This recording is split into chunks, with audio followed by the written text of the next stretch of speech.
नमस्कार। कविता का शीर्षक है एक ख्याल की शुरुआत, जो लिखी गई है रोहित शब्द द्वारा और मैं श्रुति, जिसकी आवाज़ में आप ये सुन रहे हैं। कुछ ख्याल हम भी करने लगे हैं, कुछ सवाल हम भी करने लगे हैं।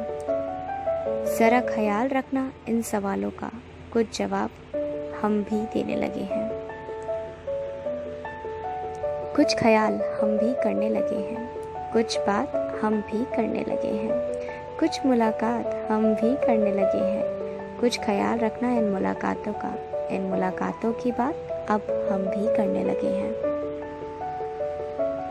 कुछ ख्याल हम भी करने लगे हैं, कुछ याद हम भी करने लगे हैं, कुछ दीदार हम भी करने लगे हैं। ज़रा ख्याल रखना तुम अपनी यादों में दीदार कर, तुम्हारा याद अब हम भी करने लगे हैं।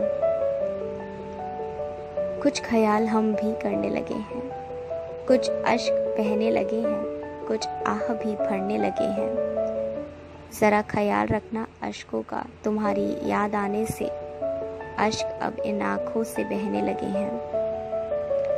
कुछ ख्याल हम भी करने लगे हैं कि अब मुलाकातें ज़रूरी है, सब्र है हमें, लेकिन इतना बता दो कि अब सब्र के इम्तिहान से हम भी गुजरने लगे हैं। कुछ ख्याल हम भी करने लगे हैं।